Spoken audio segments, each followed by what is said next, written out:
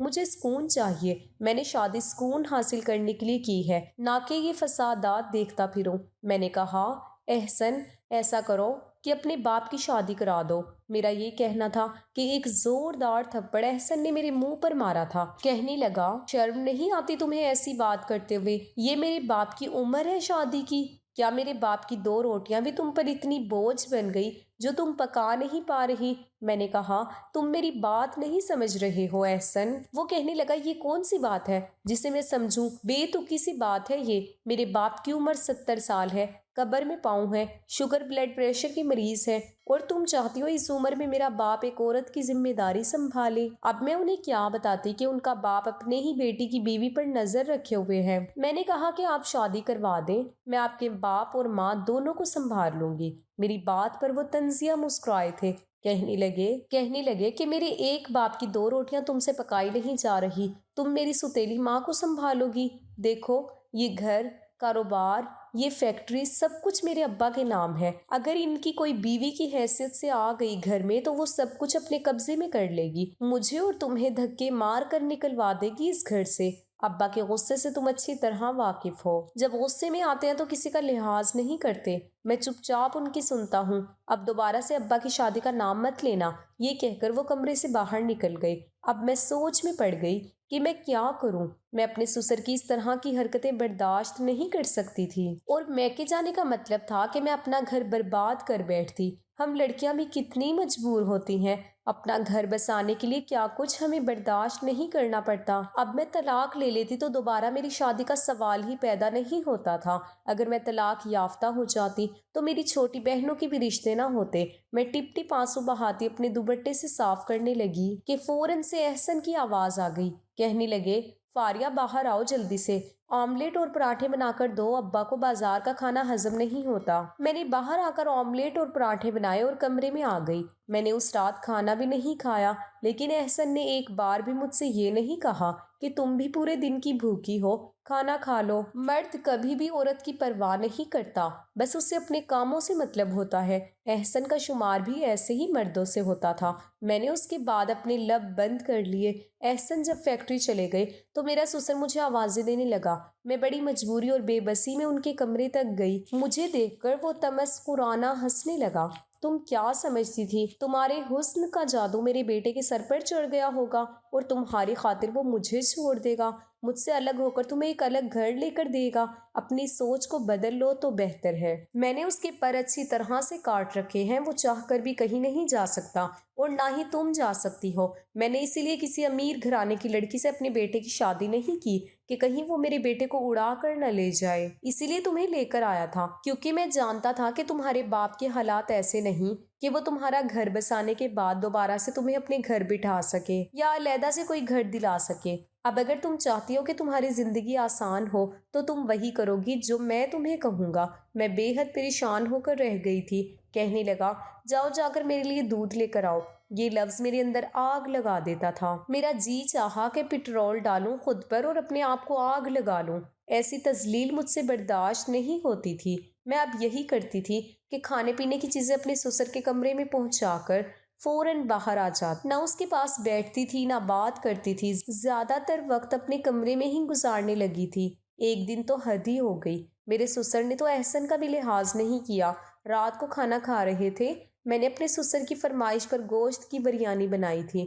بریانی بنی بھی بہت اچھی تھی۔ کھانا کھاتے ہوئے کہنے لگے کہ آج تو بہو نے میرا دل خوش کر دیا، بہت مزے کا کھانا بنایا ہے۔ احسن یہ سن کر مسکرانے لگا، مجھے تشکر بھری نظروں سے دیکھنے لگا، لیکن مجھے ذرا بھی خوشی نہیں ہوئی۔ پھر جیب سے میرے سسر نے 5000 کا نوٹ نکالا اور میری طرف بڑھا دیا۔ کہنے لگے یہ تمہارا انعام ہے، اسے رکھ لو، لیکن میں نے انکار کر دیا۔ میں نے کہا میں اپنا فرض نبھا رہی ہوں، مجھے یہ نہیں چاہیے۔ میرا انکار کرنا تھا کہ احسن مجھے گھورنے لگا، کہنے لگا اپنی خوشی سے دے رہی ہیں نا، انکار نہیں کرتے، رکھ لو پیسے۔ نہ چاہتے ہوئے بھی میں نے 5,000 کا نوٹ پکڑ لیا۔ میں برتن اٹھانے کے لیے جیسے ہی کھڑی ہوئی، میرا سسر بھی کھڑا ہو گیا، میری طرف بڑھ کر مجھے اپنے گلے سے لگا لیا اور میرے ماتھے پر بوسہ بھی دیا۔ میں تو یوں تھی کہ جیسے پتھر کا مجسمہ بن گئی۔ کہنے لگے میں تمہارے بدلے ہوئے رویے پر بہت خوش ہوں، ایسے ہی رہو گی تو بہت جلد میرے دل میں جگہ بنا لو گی۔ یہ کہہ کر وہ اپنے کمرے میں چلے گئے۔ میں احسن کو دیکھ رہی تھی جس کے چہرے پر کوئی بھی تاثرات نہ تھے، لیکن مجھے یہ چیز بہت بری لگی۔ میں نے کہا کہ یہ ابا کا کون سا طریقہ ہے؟ میں ان کی سگی بیٹی نہیں ہوں، ان کو چاہیے مجھ سے فاصلے سے بات کیا کریں۔ ان کا کیا حق بنتا ہے مجھے اپنے ساتھ لگائیں؟ اللہ تعالیٰ نے تو ایک عمر کے بعد باپ اور بیٹی کا بھی فاصلہ رکھنے کے لیے کہا ہے، اور ماں بیٹے کا بھی۔ میری اس بات پر احسن بھڑک اٹھے، کہنے لگے تم اتنی چھوٹی سوچ کی مالک ہو سکتی ہو، میں نے کبھی سوچا بھی نہیں تھا۔ میرا باپ تمہیں اپنی بیٹی سمجھتا ہے، کیا ہو گیا جو انہوں نے تمہیں ذرا سا ساتھ لگا لیا، تمہارے سر پر پیار کر لیا؟ عجیب لڑکی ہو تم، بجائے اس کے کہ ابا کے دل میں جگہ بناؤ، تم ہر بات پر اعتراض کرتی ہو۔ وہ دھیمے لہجے میں مجھ پر ہرا کر بول رہا تھا، کہنے لگا شکر کرو ابا نے یہ باتیں نہیں سن لی، ورنہ مزید مصیبت پڑ جاتی میرے سر پر۔ پھر انگلی اٹھا کر مجھے تنبیہ کرنے لگا، کہنے لگا میں تمہیں آخری بار سمجھا رہا ہوں فاریہ، اپنا رویہ ابا سے ٹھیک رکھا کرو۔ میں رونے لگی۔ میں نے کہا احسن، میری برداشت کی حد ختم ہو چکی ہے، ایسا کرو مجھے زہر لا کے دے دو یا اپنے ابا کی شادی کروا دو۔ یہ کہہ کر میں کمرے میں چلی گئی۔ کچھ دیر بعد ہی باہر کی ڈور بیل بجی، پھر باہر شور کی آوازیں آنے لگی۔ میں کمرے میں سے باہر آئی تو مجھے پتا چلا کہ میرا ایک دیور بھی ہے جو دبئی میں تعلیم حاصل کرنے گیا تھا اور اب وہ واپس آ چکا ہے، وہ بھی اپنی بیوی کے ساتھ۔ میرے دیور نے وہیں شادی کی اور میرا سسر اس سے ناراض تھا، اس لیے اسے گھر آنے کی اجازت نہیں تھی، اور نہ ہی اس بات کا علم میرے گھر والوں کو تھا کہ احسن کا کوئی اور بھی بھائی ہے۔ ان دونوں میاں بیوی کو دیکھ کر میں حیران تھی۔ میرے سسر بھی غصے میں کھڑے تھے، کہنے لگے اگر اپنی مرضی سے شادی کی تھی تو پھر اسے یہاں واپس کیوں لائے ہو؟ وہیں رہتے۔ وہ ہاتھ جوڑ کر معافی مانگنے لگا۔ پھر احسن نے بھی کہا کہ ابا جانے دیں، جو ہونا تھا وہ ہو چکا ہے، عمران کو گلے لگا لیں۔ بہرحال اب میری دیورانی بھی آ چکی تھی، کافی خوبصورت سی دبلی پتلی سی لڑکی تھی۔ میں نے بھی شکر کیا تھا کہ اب میں گھر پر اکیلی نہیں ہوں۔ خوش مزاج اور باتونی قسم کی لڑکی تھی، میرے ساتھ گھل مل گئی تھی۔ عمران بھی احسن کے ساتھ فیکٹری جانے لگا تھا۔ میرے سسر کی توجہ مجھ سے ہٹ کر اب میری دیورانی کی جانب مبذول ہو گئی۔ ایک رات کھانے کے دوران میرے سسر کہنے لگے کہ اب میرے سارے کام چھوٹی بہو کرے گی۔ وہ بھی خوشی خوشی تیار ہو گئی، کہنے لگی ٹھیک ہے ابا، آپ کو جو بھی چاہیے وہ آپ مجھ سے مانگا کریں۔ عمران بھی یہ سن کر مسکرانے لگا۔ لیکن چند دن گزرے تھے، ایک بار میری دیورانی انیلا جب سسر کے کمرے سے باہر آئی تو بڑی ہی بدحواس تھی، بار بار اپنے چہرے کا پسینہ پوچھ رہی تھی۔ میں سمجھ سکتی تھی کہ وہ کس تکلیف سے گزر رہی ہے۔ کچن میں آ کر وہ چپ چاپ برتن دھونے لگی۔ میں نے پوچھا کیا ہوا؟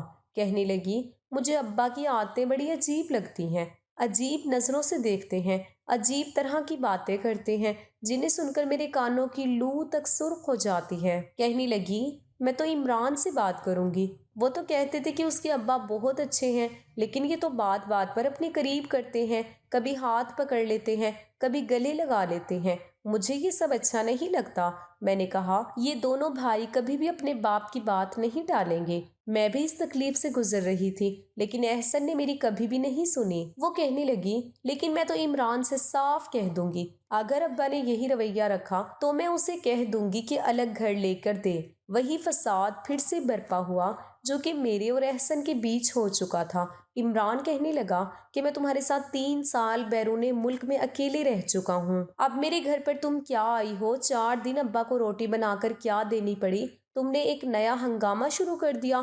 وہی بحث ہوئی جو احسن کی میرے ساتھ کئی بار ہو چکی تھی۔ انیلا طلاق مانگنے لگی۔ احسن جب کمرے میں آیا تو کافی چپ چپ سا تھا۔ میں نے کہا احسن آپ اب بھی یہی کہیں گے کہ میں غلط تھی؟ جو شکایات مجھے ابا سے تھیں آج وہی انیلا کو بھی ہے، اس کا مطلب کہ کہیں نہ کہیں تو ابا غلط ہیں۔ میں آپ سے سچ کہہ رہی ہوں، انہیں ایک بیوی کی ضرورت ہے، بے شک ان کی عمر 70 سال ہے۔ آپ کو تو چاہیے تھا کہ اپنی والدہ کی وفات کے کچھ عرصے بعد ہی ان کی شادی کروا دیتے تاکہ وہ ہمیں سچ میں بیٹیاں ہی سمجھتے۔ میری بات شاید اب احسن کی عقل میں آئی تھی۔ ایک بار انہوں نے ابا سے دوسری شادی کے لیے کہا تو پہلے تو وہ ناراض ہو گئے، کہنے لگے میں اس عمر میں شادی کروں گا، کیا تم لوگوں کا دماغ خراب ہے کیا؟ تو احسن نے کہا کہ ایک بیوہ عورت ہے، اگر آپ اسے سہارا دے دیں گے تو اس میں کوئی حرج کی بات نہیں ہے۔ وہ عورت بھی 50-55 سال کی ہے اور بھائیوں کے رحم و کرم پر بڑی مشکل کی زندگی گزار رہی ہے۔ پہلے تو ابا نے نخرے دکھائے، لیکن پھر 2-4 دن بعد خود ہی کہنے لگے کہ ٹھیک ہے، میں اس سے نکاح کر لیتا ہوں۔ چند دن میں ہی میرے سسر کا نکاح ہو گیا اور اس سے فرق یہ پڑا کہ گھر کا ماحول کافی حد تک بہتر ہو چکا تھا۔ احسن اب مجھ سے خود کہتے تھے کہ تم نے ٹھیک کیا ہے، ابا کو ایک بیوی کی ہی ضرورت تھی۔ میری نئی ساس سسر کا بہت زیادہ خیال رکھتی تھی۔ اب میرے سسر کی نظریں بھی ہم پر نہیں اٹھتی تھی۔ ہمارے معاشرے میں یہ چیز بہت عام ہو گئی ہے کہ اگر باپ کی عمر زیادہ ہو جائے تو اولاد انہیں دوسری شادی نہیں کرنے دیتی اور ایک محاذ کھڑا کر لیتی ہے، جس کی وجہ سے ایسی مشکلات کا سامنا آنے والی بہوؤں کو کرنا پڑتا ہے، جیسا کہ مجھے اور انیلا کو کرنا پڑا تھا۔ دوستوں، امید کرتی ہوں آپ کو ہماری آج کی کہانی پسند آئی ہوگی۔ اگر آپ کو ہماری آج کی کہانی پسند آئی ہے تو اس کو لائک کریں، شیئر کریں اور ہمارے چینل کو بھی سبسکرائب کریں۔ ملتے ہیں کل ایک نئی اور دلچسپ کہانی کے ساتھ، تب تک کے لیے اللہ حافظ، شکریہ۔